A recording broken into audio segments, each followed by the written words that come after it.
how do we begin to trust or get into enough of a system in order to be able to say, okay, this system isn't working. I need to figure out a way to change it. Or I got to trust the people that are working within the system enough that we can change it together. Is that possible? So I think this is where we have to be very specific and concrete. I know that you and I are both passionate about home ownership. Can you imagine, Brian, if we changed the way that we look at home ownership and that it was just a basic human right? It's a commodity right now, right? And if you can afford that commodity, then you, quote unquote, have earned the right to have a home.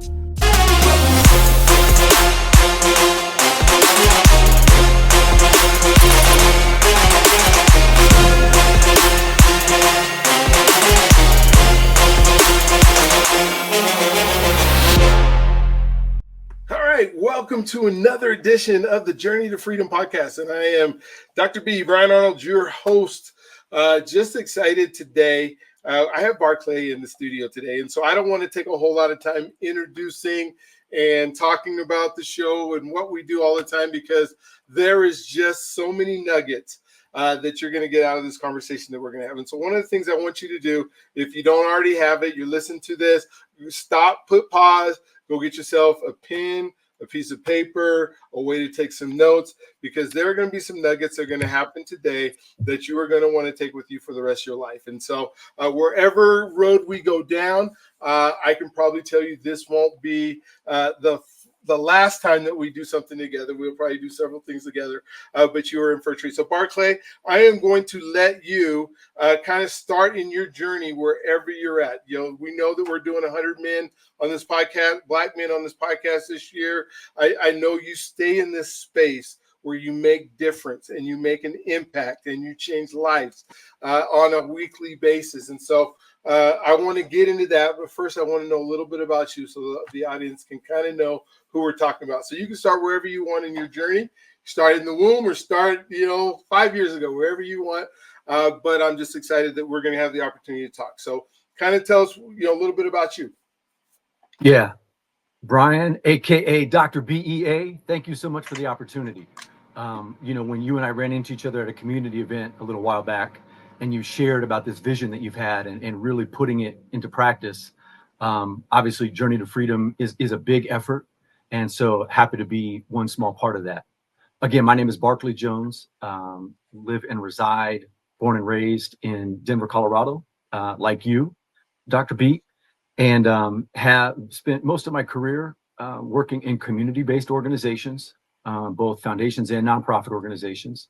And then also spend a lot of time in community, just engaging with folks, because, one of the things I'm excited about with your 5 pillars is how are we viewing these not only as individual issues, but really as collective and communal issues, right? Because we hear that overused phrase of it takes a village to raise a child, but we're really a part of a village, whether that's a small community locally or globally, for our entire lives. And that's really how we interface with the world in some ways that is different than an individual experience. I am the son of Philip and Sandra Jones, who met up at CU Boulder in the late 1960s. And then I was fortunate enough to be the oldest of their 4 children.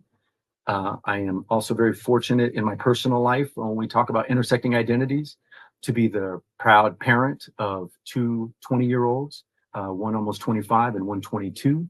And helping them navigate these strange times that they've come up in, obviously very different than some of the times that those of us that have come before, particularly the last 4 to 5 years. And then, again, really excited about also what the future work is, because as we know, when we occupy liminal space, there's an opportunity for us to reinvent not only ourselves and the world, but do that in community with other folks. So I'm excited to just be able to jump in and have those conversations with you. So, one of the things that is super important, I think, when we think about Black men and where we show up, and, knowing that history has its, it has its hooks in us. It has its foundation in us. It has our heroes in us, but we can't be limited to our future. And so our identity is created from those who came before us. And when we think about identity as a Black man, what are some of the things that have helped you and helped you, I guess, even give this to others, of shaping our identities in a way that can move us forward and not keep us in the past? Yeah, thanks for the question. I mean, I think there's a lot of layers to that, right? Yeah. I mean, I think that in working with students or young people or just being in relationship with folks, oftentimes we live in a society that is excited to ask folks to provide advice when none of us really walks in another person's shoes, right? Mm, That journey is a very individual and unique journey. As we get into some of your one of the 5 pillars, when we're heeding a call, that call is going to come at different times and in different ways. And sometimes it's best maybe not to heed a call at a moment in time. And there's no shame in that. Sometimes there is a need, and it's that locus of control is outside of us, right? We get pushed into positions and situations that we have to do something about. So I think identity is fairly unique. And I think one of the other things I would say specifically to your question about Black men, that this is ongoing work. There's a brilliant brother named Dr. Tommy J. Curry, who wrote a book a few years ago that, as I'm talking to brothers over the last few years, I asked them to engage in, because it's called The Man Not. And it's really talking about the unique intersections of race, class, gender in this society. Because you can ask these questions, Brian, but as we both know, sometimes it ain't even about us as individuals. It's about somebody is projecting something, and they're going to see you and I, right, as more light-skinned Black men, very differently than they might see a brother who's got more melanin and darker pigmentation, right? When we hear about how folks show up, and whether it's raised, right, the different ways that cultures might use language and raise voices or have animation and dialogue, those are also superimposed, right?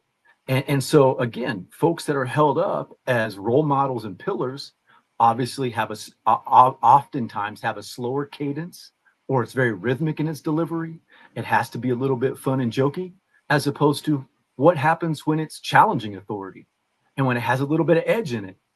And when it's saying, hey, I don't like how you just treated me, and you're projecting something on me that has nothing to do with who I am as a man. Yeah. And that comes up on a very regular basis.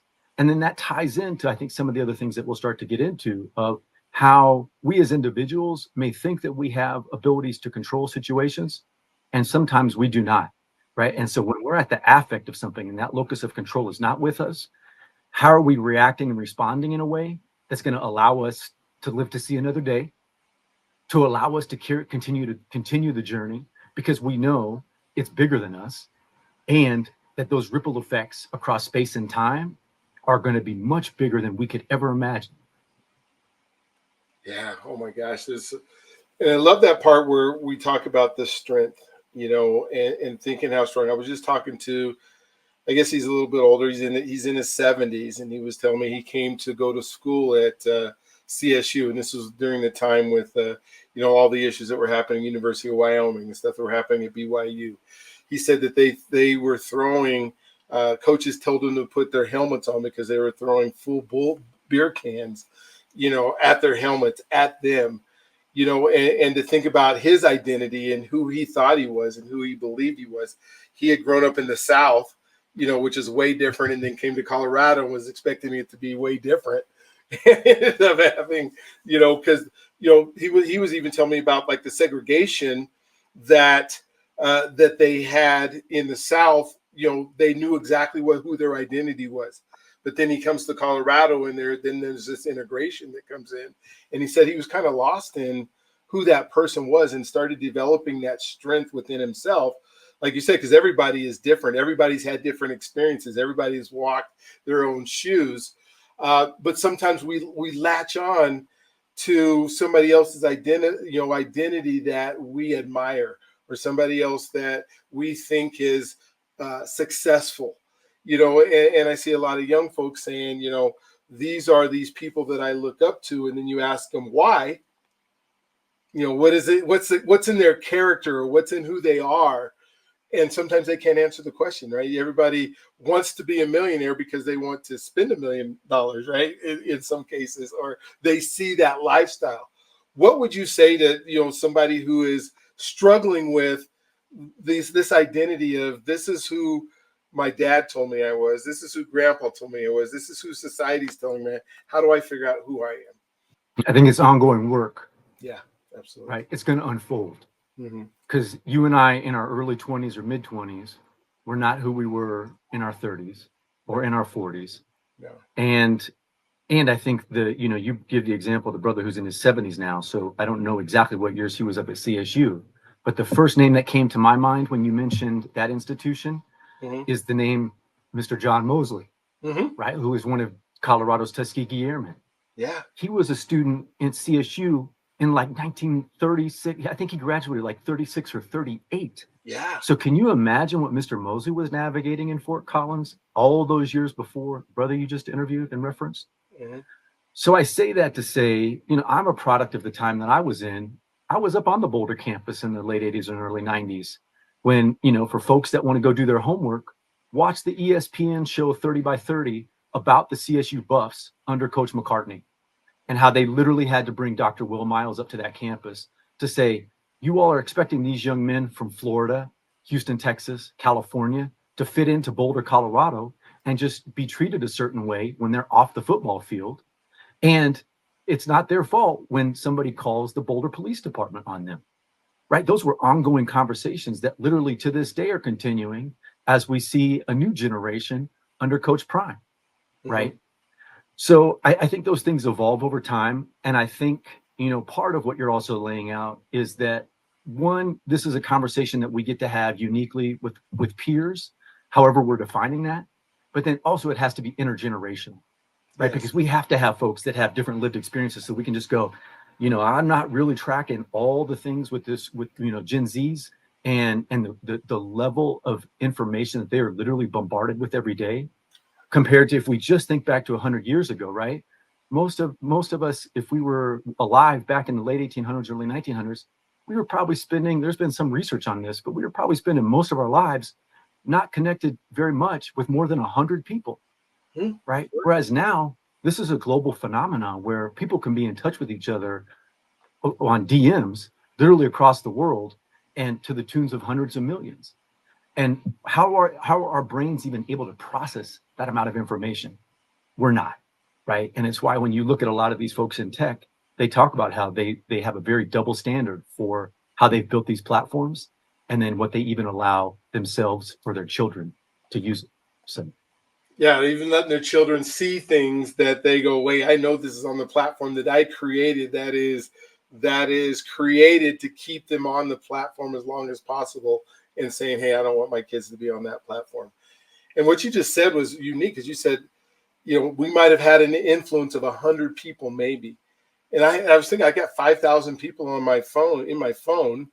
That means I've interacted with them, because I just don't put random numbers in my phone. I had to have some kind of connection with over 5,000 people at some point, to be able to have that. Now, how do I have a relationship with 5,000 people, right? I don't. How do I have a close, intimate relationship with 100 people? I probably don't. And you start thinking about, we get bombarded, like you said, by so many, not even just, regionally. Just forget Colorado. Then you look at, the western half of the United States, and then you look at the entire United States, and then you look at globally.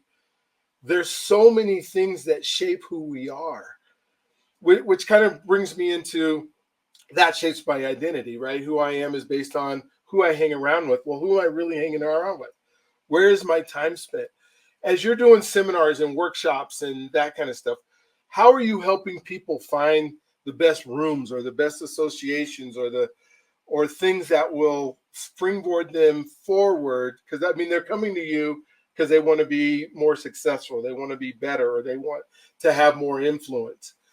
How do you help shape that, knowing with what we just talked about, with all the different interactions that we have? sure.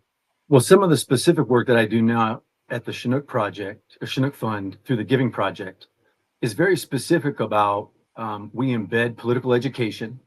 So again, right, what are folks really aware of historical factors that are impacting us at various levels? And then we're also actively building community, because as folks move through a process together, there needs to be that ability to sort of dive into more authentic, to your point, right? When we've got that broad of social networks, how do we really pause and you and I can have a really authentic conversation that's grounded in some level of trust and relationship, as opposed to feeling like we have to put on our best face or respond in a particular way that is above the board, as opposed to being a little bit maybe more raw and authentic, because at times that is where, you know, our humanity really it meets itself. And that's where we really get to have those moments of, okay, this is where what life is about, having that experience and then being able to learn from that, pick up and grow from that. So yeah, that's some of the work that we do. And then in other spaces, right, it's really trying to facilitate. So so often when we're in rooms, there are some voices, often folks that are in leadership or roles of positional authority, and there are other folks that sit at the back of the room and might not talk as much, but they got a lot to share and they've got a lot to say. And if we're not intentional to create space for those voices, we think we've got consensus and buy-in, but we've heard from one or two or a handful of people, not the full room. And so I think that's where we have to be really thoughtful of, you know, some folks may be very comfortable sharing verbally and orally. Other folks probably need a little bit of time to process, right? Those examples of, are folks microwaves or they pot slow cookers, right? Those differences, we process information differently. And again, right, when we think about education systems, for example, right? You and I both came up through DPS. Do you think that most young Black men or Black boys in DPS schools got treated in a way that allowed their genius to come out? No. They were, and if they didn't have parents or advocates in classrooms and schools supporting them, we know the overrepresentation of not only Black men, but more men of color. But let's stick with Black men and Black boys in special education. And that was nothing to do whether they might have had a different way they learned, but that teacher or those authority figures in an educational environment got to put a label on them that had nothing to do with their brilliance, right? Or our brilliance. And again, that's where we have to pause and say, what are we doing? Because you and I both have been in this game for a minute. It's 2024, Dr. BEA, and this stuff still happens at the institutional level, right? And so this is where it's lifelong work, where we say, hey, we are literally stepping into this stream for a minute, but as this thing flows, how are we moving it in ways that it doesn't keep giving us the same results as it was 40, 50 years ago? We can change these things, and we've got to be intentional about that, because if we don't, it's going to revert back to normative practices that have worked for some people and centered some people and marginalized and oppressed others. How do we keep moving forward when and I'm going to bring up trust here, is when we don't trust the systems that have been put in place? Because there's so many systems that, and we say this often, that, the systems are getting exactly out of what they were designed to do. And so, but we're still products of systems, and we're still moving to systems, and systems are important in our lives.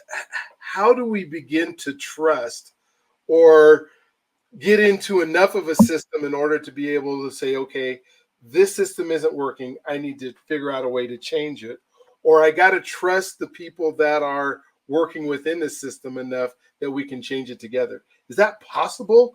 Or is it we just need to, because I don't know if we can just throw away a system and say, let's start over from scratch. And maybe we can in some systems, but they're so embedded in who we are and what we do, from our financial systems to our, relationship systems to our, marriage, all the different systems that are part of our makeup and our culture, I guess. How do we begin to erode some of them that are bad and then pick up and create new ones that are serving us? So I think this is where we have to be very specific and concrete. Okay. Right. I know that you and I are both passionate about home ownership, right? Not only as a strategy for wealth building for individuals and families, but also just as, can you imagine, Brian, if we changed the way that we look at home ownership and that it was just a basic human right? Wow. It's a commodity right now, right? And if you can afford that commodity, then you, quote unquote, have earned the right to have a home and not be a renter. But we live in a society, literally, if we think about this, the data, right? What's the average new build is over like 3,000 or 4,000 square feet. Mhm. Whereas in the early 70s, not that many moons ago, the average new home was just over 1,000 or 1,100 square feet. Mhm. And family sizes have actually gotten smaller Yeah. than they were, right? So it has nothing to do with what's the actual space that's needed. It's about turning these things into a commodity and a money-making venture.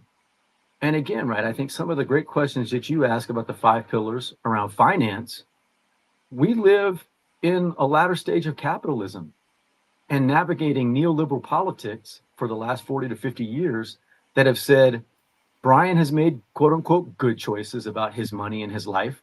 Barclay has made okay choices, and someone else has made bad or poor choices. Is that accurate? I know folks that are working 2 and 3 jobs.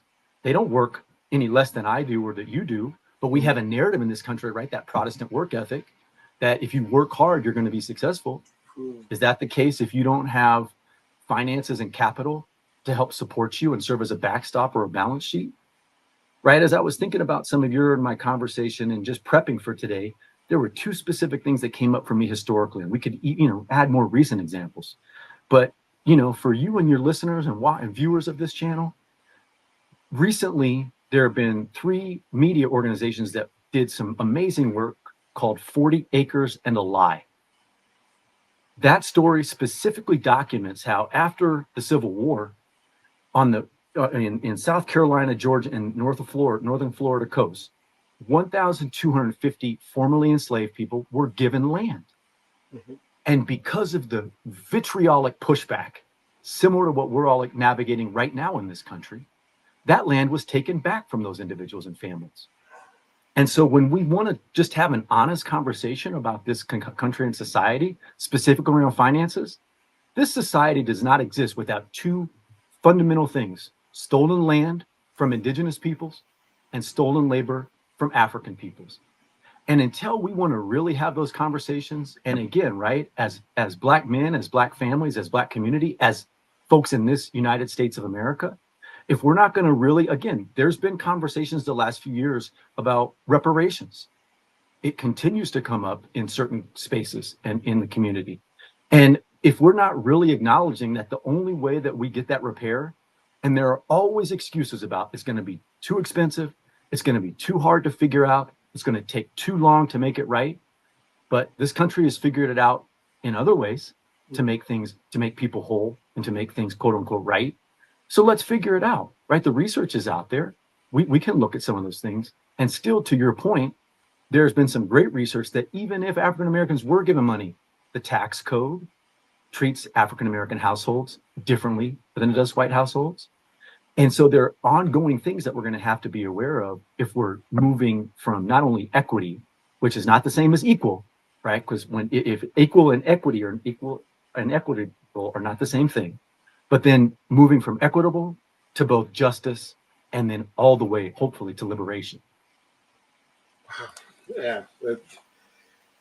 You said there was 3 things that were in the media, and I definitely get the taken away. I had the opportunity to go down to Birmingham this last February, and I went on a civil rights tour, and it was so eye-opening for me being from Colorado, because this is the first time that I had been there. And we go to Birmingham, and we get to meet with one of the ladies who was arrested during the busing issue. And so she was a teenager in school. We got to meet with her on one of the nights, and then the next day we went on a tour of all around Birmingham, when the bombings and stuff were happening. And she was a first cousin of one of the girls who got bombed.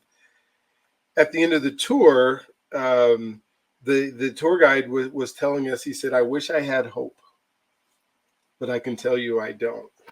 And then we asked him, "Well, why did you stay here? Why do you stay here? Why do you continue?" He said, "Because if good people leave, there won't be anybody left."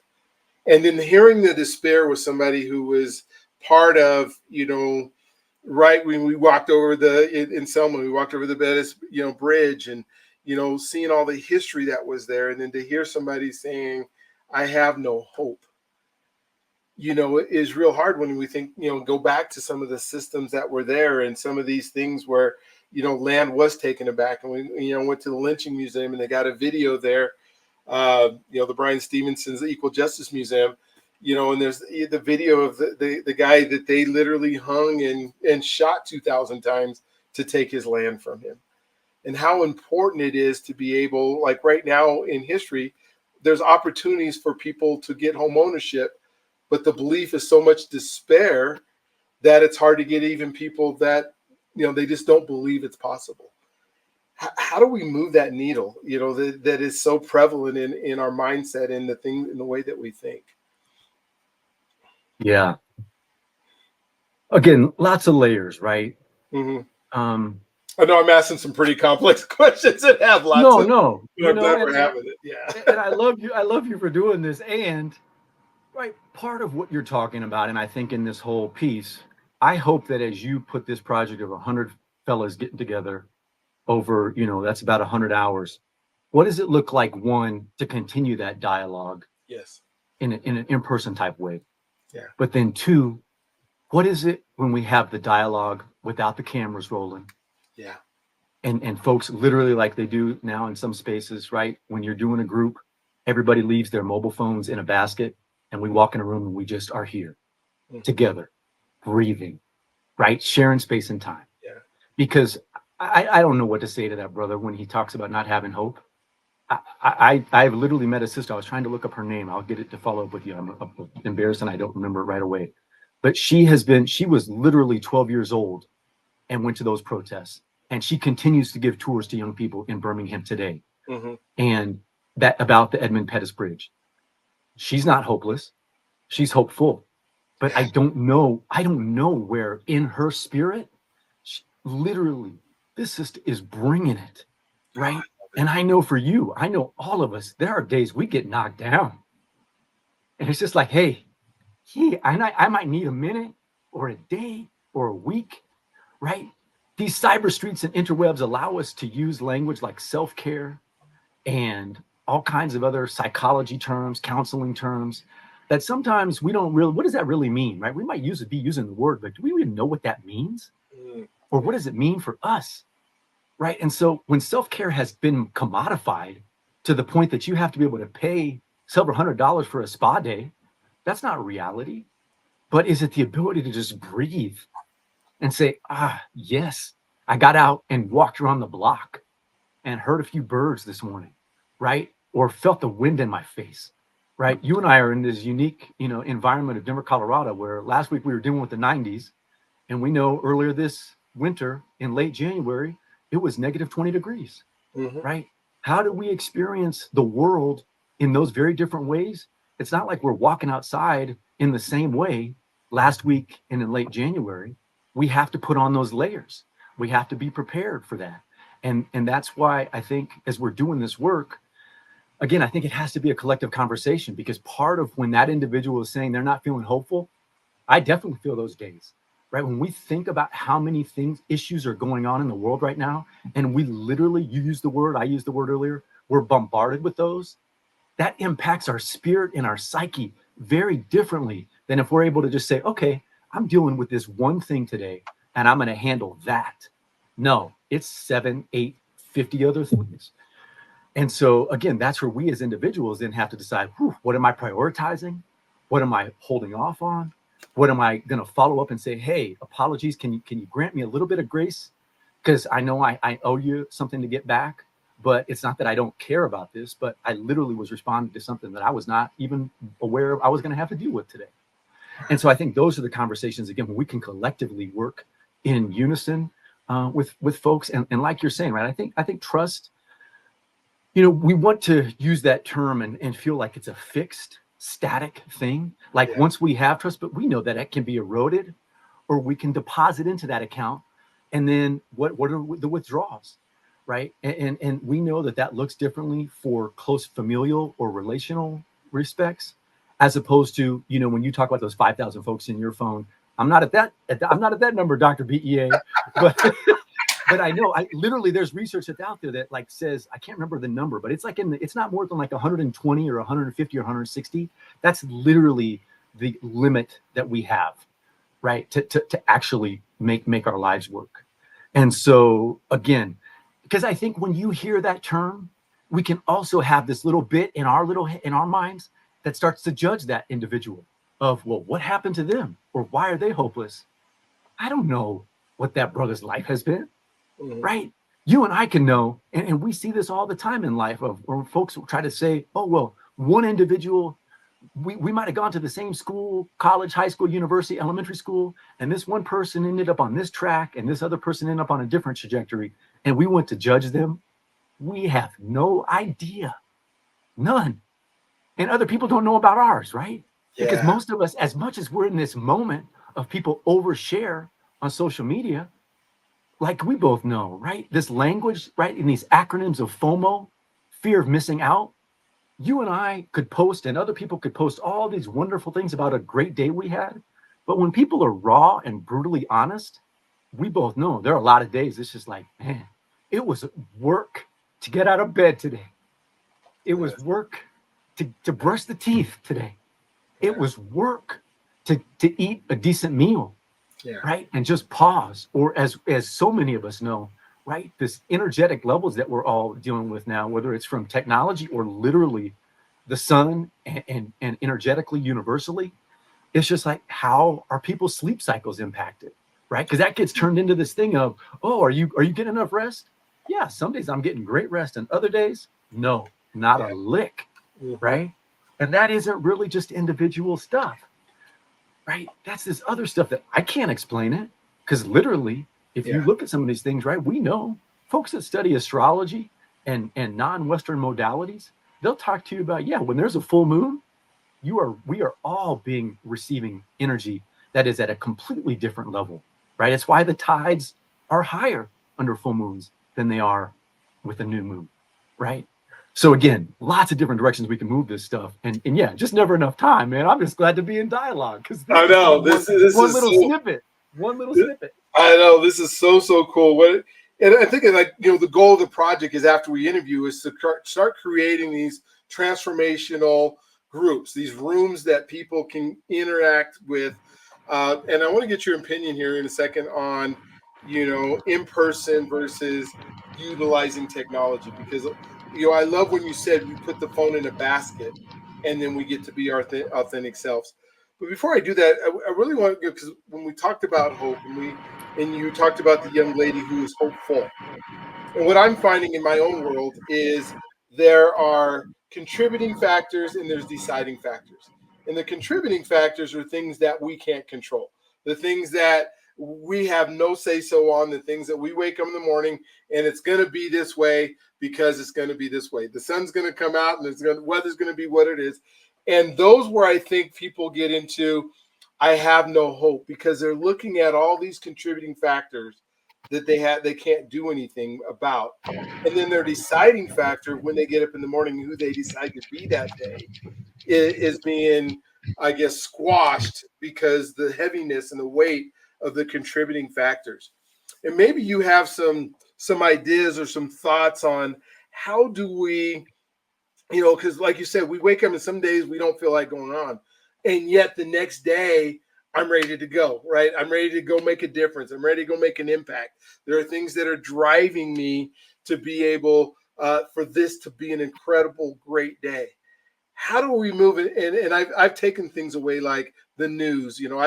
I very I try not to watch. I try to read more than I listen to, because I guess it's so segmented now with technology that they can figure out who you are first, and then pipe into you everything that could end up being negative and become a contributing factor that hurts you. So what are some of the things that you do, or that you could share with folks that would help with trying to avoid some of those, not avoid those contributing factors, but take those contributing factors as just that? I can't change those. Yeah. Again, I think it's those moments in time, right? Mm-hmm. And we have to be in a relationship where folks can give us that boost that we need and love up on us in a way. that says, I see you, baby boy, baby girl, Mhm, baby non-binary. mhm. Because when we do that, that's when we're really being fully human together, right? So again, early next month, just about a month from today, we will celebrate, right? As it was dubbed last year, the 51st year of hip hop, right? From that fateful day that Cool Herc, started to play some beats in a community room in the Boogie Down Bronx. Hip hop for me and music for me has been one of those moments, right? When I need to get that Mhm. boost in the morning, or I get off of a tough meeting, or out of a tough meeting, and I need to just hear something. I'll throw in certain artists, right? Or I'll put on a certain song, create that jam of the day. That just can be like, okay, this is what it's going to bring me back to center as I'm navigating this stuff. Is one way. I want to make sure I did find sister's name. Joanne Bland is her Okay. name. And she was, look this sister up, man. She is just such a beautiful human being. And still doing the do every day, Ryan. Mhm. And just such a reminder for me of, again, and this is a process. Um, Last thing I'd say to that, right, is I'm so glad that, you talked about the contributing factors and the deciding factors, but then you also said an interesting thing. You used the term transformational, right? Mhm. Think about, this goes back to some of the trust that you were talking about. Think about, what does it take for us to move from transactional to transformational, right? Because we think about it, we go to the bank or we go to the grocery store and we pay a certain amount and we get something in return. But when it's transformational, and this is, I think, again, you're having these conversations about Black men. So we're putting it out on these interwebs for everybody. So let's give a little peek in, right? There are a lot of days folks make assumptions about brothers, about what they have done, what they think, how they show up, who they are. Where is that coming from? That might not be grounded in any iota or little itty bitty space of reality, but we're bringing our shamalama ding dong every day to work that magic and make that magic happen, Yeah. right? And I think that's some of the work that when you talk about transformational versus transactional, I get excited about, because it's just like, okay, what does that look like and how do we sustain that? Right? Because again, I know how hard you're going at it. I know how hard I'm going at it. I know a whole lot of other folks. And one of the things that gets happen, if we're spread in too many different directions, then do we have enough? Is our cup full enough to runneth over to be able to provide? Right? Or like that overused line of, hey, we got to get that oxygen mask on first before we worry about anybody else.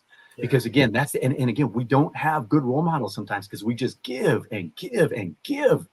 And at the end of the day, it's just like, who has ever given back to us or even asked us, what do you need today, dude? How can I love up on you without asking for anything in return and just love you unconditionally? Right? We have all these weird messages in our society about, oh, I'm going to put conditions on this and a contract in that. Man, Mm. if we just loved each other unconditionally, can you imagine? I know. The I rest of this know. stuff will be done. I We know. wouldn't have any of this stuff. We wouldn't. And the conflict that we navigate in the world right now, we see this stuff, man. And just the last few days, I've been hyped up because, again, young folks are giving us another message like they always give us, or we gave ourselves when we were younger, of Gen Z is not messing around. The Gen Z in Kenya have been out in the streets, and Mhm. they're specifically saying Ruto must go. Can you imagine if we would have been able to sustain after 2020 folks in the streets to really say these structural systemic issues that are not working for the vast majority of us in this country, or even bring it just down to the city and county of Denver, Colorado at 5,280 feet? But no, we don't do that because we get distracted by this thing or we get that thing over there. And it's just like we don't have we don't intentionally create the time to say, okay, let's stay in this. Let's work through these challenging pieces, right? Because we're going to have conflict, and that's okay. Conflict is inevitable. But how are we going to healthily move through that as opposed to escalating to the point that literally we're either going to threaten each other or try to take one another's lives? And that manifests all the time, right? But we don't want to talk about that, about what are de-escalation strategies? What are strategies that are in a men's space that may look different than when we're interacting with femmes and women and in a broader community space? I struggle with that on a regular basis because I'm in a lot of multi-gendered and non-binary spaces that sometimes I want to revert back to very masculine behavior. And folks are looking at me like, is everything all right? I'm like, yep, everything's good. Whereas if it was just a few brothers, it would be like, oh yeah, dude, we're good. We can get very, animated in how we're interacting with one another. But then we come back and we're like, bruh, love you. Thanks for showing up. Thanks for being in this space with me. Wow. You just brought me back because I'm thinking of the words that we say to each other, not just who's being said to us, but and the code switching that we do and the moving around, but the words that we say to it. I was just literally before this podcast, I went to do a living trust, and I was in a home that had 4 generations in it. So there was a great grandma who is 93 years old, telling me she's born in 1932. Started telling me what it was like to grow up in the Denver area from 1932 on. Then, she had her daughter who was there, and her daughter, single mom. And then her daughter has a daughter. And then we have little Micah, who's 7 years old. And I'm thinking just what you're doing. I'm thinking, okay, how do I make this interaction? I'm putting together a little living trust so that we can do, so legacy can happen from the 93-year-old. But at the same time, I could have went in there and just said, all right, here's the transaction. You guys fill out this piece of paper. I will make sure it doesn't go to probate. But to me, it wasn't there. I needed to create relationship. I needed little Micah to see how big of a deal this is at 7 years old. And then to tell him, hey, he's born for greatness, that he's going to, he's wonderful. There are going to be people in his life that are going to come in. So I was speaking into him, as I'm looking at 4 generations of women who have done what it takes to make things happen, and then saying, okay, where do we go from here? Because he's the future. This is why we're doing this. How do we make this better? Who else can we talk to? And I realized, that's just part of who I am now. But there are so many times when it is just transactional. It is with each other. It is, let's get this. But that first time somebody gets to buy a home, right? We should be celebrating like, okay, so what's the next time we get to do this again? How do we do that as a community instead of the jealousy that happens because I haven't got mine yet? Or the things that you see in our community, sometimes you just go, wait a minute. How do we create relationships that can stand the test of time and be transformational? I don't know if we can do it with our online presence. Tell me your thoughts on that. I mean, it's Sorry, you mentioned that earlier. We went the other direction. I think we have to look at it as a both and. Right? Okay. Yeah. Because I think one of the things that's beautiful about this moment, right, is we could literally on this StreamYard send this link out to folks literally all around the world. Yeah. And if they were navigating their time zones with you and I in Mountain Time Zone right now, we would all be in this virtual space together. And it would literally allow us to move space and time as barriers, right? Space as a barrier or an obstacle. I think it is also important to be able to be in that physical space, because when we know, I think that requires us to probably make things smaller, right? Because if we were to even hold a big event of, 1,000 or 5,000 people, that's a different vibe than if it's like 20, 25, maybe 50 folks, right? And so I think that's where, when we're facilitating conversations, sometimes, right, we want to be very intentional of, let's have a pair and share, or 3 people in a pod to talk for 3 to 5 minutes each, and then come report that back out to the large group. Because we have to hear, right? There's been a lot of research that's been done. Until I hear my own voice in a space, I'm not engaging and processing in the same way, right? You shared that beautiful example of a 90-year-old and 7-year-old Micah. I hear you, and I'm just sitting there trying to think of, man, what would I remember that would my 7-year-old self have remembered something that would have been that major a deal?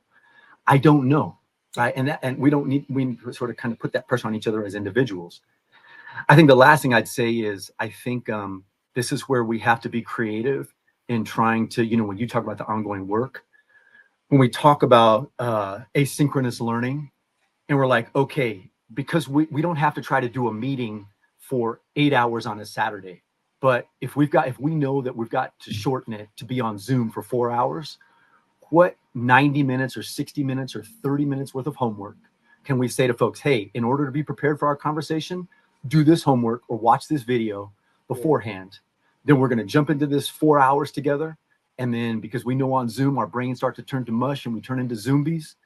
As we hang up, what's the homework? How are we following up? Right? Is it going to be some small group dialogue again? So I think there are ways that we can really use that instead of seeing it as barriers and obstacles. What are ways that it allows us to innovate and be liberatory, right? And I think that's where we can use the technology to our advantage. And then yes, also having the discipline and the support to say, okay, let's set it down. Let's just go, break some bread, sip some tea or coffee together, and really just chop it up and talk. Yeah, I love the both and. I do, because I don't know if I can expand who I am or what I'm doing without the technology. When I do my 3-mile walk every single morning, I'm listening to something that could help me grow. I couldn't do that when we were in high school. I couldn't do it. Even when I was in college, there was no internet. It wasn't until I started teaching it later on that the access is there. I think now, though, and maybe you can help me figure, we get bombarded by so much information. Our issues and our problems are way different than when we were growing up, when we were in our 20s and 30s, because there is so much access to information. And how do we decipher the information that's going to serve us individually, serve us as a family, serve us as a community, compared to the information that is taking us backwards or in a negative way? And that That's discernment right. becomes so important. How do we... I get confused sometimes. I mean, I pick and choose, but there's so much more that I probably could get. Yes. I don't. and let's flip it. Let's flip it, right? Because I am a lot like you, brother. I'm a lifelong learner. And I think sometimes I have to catch myself of, why am I listening to anything instead of unplugging and coming from here, or coming from here, or coming from my gut, right? Because that's where we tap into something that is bigger and grander than we are. Yes. That ties into your faith piece, right? Absolutely. Whether it's spirituality, where did those voices come from? We know that some of these ideas, people can claim them or write a book and say that was their idea. Was it really your idea? No. Or was that inspiration that came from somewhere out of the ether that we literally cannot explain, right? And some authors choose to do that and share that. I think the other thing I'd mention, Brian, because, I've talked around it a few times, that when you talk about discernment and what voices we're listening to, one of the frameworks that I love is called the 4 Eyes of oppression. The first of those eyes is ideological. The second is institutional. The third is interpersonal. And the fourth is internalized. And I bring those up because, again, I'm like you, I love a podcast, but sometimes I also have to listen to a podcast in a voice of, I don't want to be full cynical, but I'm a little skeptical, right? Because again, I might hear the amazing story of an individual overcoming obstacles, and that was their journey in their life. And I think so often, again, let's go back to who you're having this podcast be about. Are those stories relevant for Black men? Or even yourself, myself, and any Black man that may consume this content at some point? Or when we're in a room having a transformational conversation, generative conversation? Those are not the same, right? Because we each wake up in a different state. We have inherited, for better or for worse, different things from our families, from the relationships that we're in at a present moment. Again, I think often we want to frame these conversations at the individual level and about the locus of control. But again, there are some days we might feel like we're really in control. And there are other days it is literally like, okay, I was not expecting that one coming at me, nor that one. And we just continue to show up, right? And we have to keep picking ourselves back up. You talked about this. I'm hopeful that brother that shared with you in Birmingham, that he was having that moment that day. But there are other days he's like, hey, I get to be the steward of this history, that if we're not sharing it with current and future generations, then it gets erased or it gets minimized about what that Black, Dr. Vincent Harding used to talk about. It was not the civil rights movement for him. It was the Black freedom struggle. Birmingham was the epicenter of that Black freedom struggle, and we continue to live it out. I love so much of the work that you mentioned by name, Brian Stevenson and EJI, yes, all those things are true. And what it does is it puts Black people and African people in this country in a victim role, that they were victimized by white violence and white rage and mobs, lynch mobs, literally, right? But it doesn't talk about the radical history of literally folks saying, you ain't going to keep me in bondage, right? You ain't going to keep me in bondage. Yeah. And we forget that, right? And we forget that some of what we're, even in these moments, right? When you talk about, you've got it in your title. I've been thinking about it a lot prepping for this conversation, Brian. What does freedom look like? Because I love the hashtag that's out there, hashtag not yet free. Yeah. Because until we all free, none of us is free. Yeah. None of us. And if we don't have that collective mentality, at some point, right, it becomes this individualized thing of, oh, I jailbroke the system, but I look back over my shoulder and everybody else that I need to be in community with or was my community, I am isolated from, right? And that's not a solution. That's not a life rich, full of joy and emotion. And so again, those are opportunities I think that we have. And then I think the other thing, Brian, just to be straight up honest, right, is as we're in relationship and we're looking at transformational work, not transactional, is what does it look like to repair?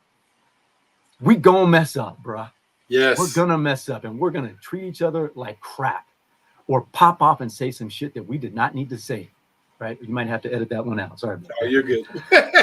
But we'll say some stuff that we didn't even mean. Yeah. And then how do we go back and how are we doing the work of, dang it, I've been stuck in this rut for months or weeks or years. And what am I going to do to help? How do I move out of that? And again, that to me is much bigger than this individual journey, right? That's collective work. That's in work done in solidarity with people and in mutual aid type relationships where it's just like, hey, this is not about a give or get transactional piece. This is about how are we each other's keepers, right? Brothers, sisters. Yeah, and how do we move each other forward? I say this prayer, dear Lord, give me the wisdom to do the things that you put me on this earth to do in a way that pleases you and serves others. And if we can get into a serving mode, and that can be what the light that we share. I think about, prayer is I'm talking to God. But meditation, I think we leave that off as where I'm listening to God.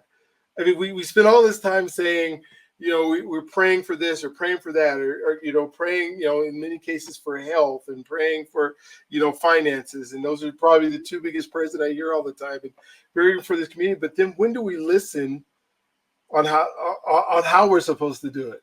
Well, we pray for it and then we just go do our thing, right? And we rely on ourselves when we need to be in these communities, in these rooms. And I guess what the question I'm asking you is, how do I find the communities that are going to help uplift me? How do I find? I know I'm doing stuff. I'm going to, take a group to Birmingham with me next February to kind of go through the same thing I did. And there's different pockets of folks doing. But if I'm just a general person listening to this and I go, how I feel like I'm isolated. I know I need to be in relationship.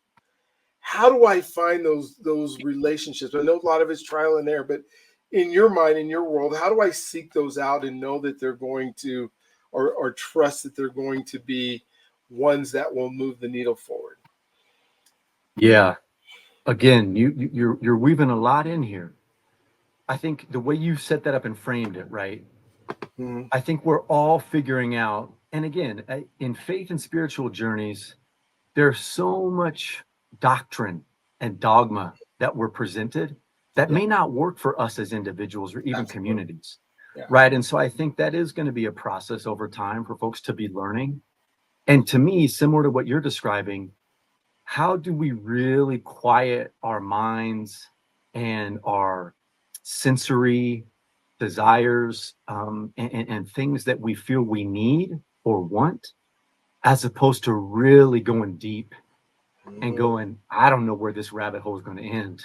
Yeah. But there is something on the other end of it that is helping me navigate today, this moment, right? And so that's one element of that. I think the other element that you're talking about is, again, I think it unfolds. I think some folks are able to find communities that they're a part of for 50, 60 years, right? If that's a faith or a spiritual community or a particular, friend group or association. And others, it might change and it might shift, right? We get to reinvent ourselves. Yeah. And sometimes that previous self isn't going to be where our current self is, and definitely isn't where we want our future self to be. And that's, I think, where we also get challenged of, our past, present, and future. What are those concepts, right? I mean, again, right? We get this media that talks about multiverses and astral planes and dream time. But how do we ever explain dreams?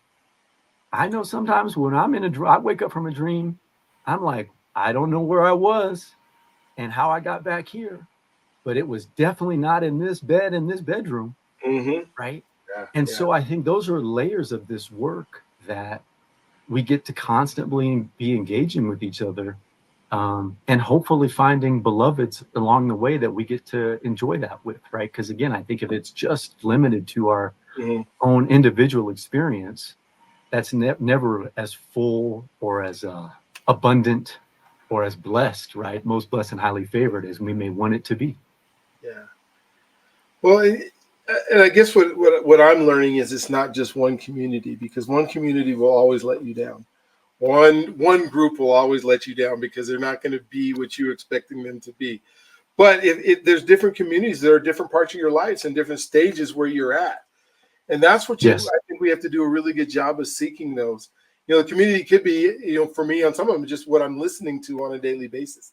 The community that loves the hip hops of the music that I'm listening to, where my kids don't understand, but it's just a matter of us making sure that we're trying to get into relationship as often and deep relationships as we can, not just these surface, you know, uh, like back to the transactional word that we used before. What I would love for you to do, I know, I mean, we have talked about some incredible stuff today, and so I'd like for you to take however long you need, of things that you wanted to make sure as you prepared for this message. I didn't ask the right questions because I didn't know the questions to ask, but things that you would love this audience to be able to walk away with that hopefulness, with that this is something that can happen for me from wherever I'm at right now to where I want to go. And the things that you said, I love the 4 eyes that you just gave us. And I told you folks to get a piece of paper out, take some notes. So I hope you did that. If you didn't, rewind and go back and do it. But what are some of those, that last bit of things that you would love for us to just take in? Sure. Again, this is specifically to the audience that you've framed Journey to Freedom to be about, right? Yeah. And that's Black men. And I think, one of the questions that often comes up for me, and again, we get to navigate it in different ways. But this past Saturday was Kwame Ture, previously Stokely Carmichael's birthday. And he was really the person, the single individual that introduced the concept of Blackness into our society and culture, right? On one of those freedom marches in the South. And it was not received well by Dr. King initially, and definitely not others. And as we know, that term is allowed to be performative at times. It's often used as a label and is seen by majority society as divisive. But what does it mean? What is the concept between Blackness and Africanness?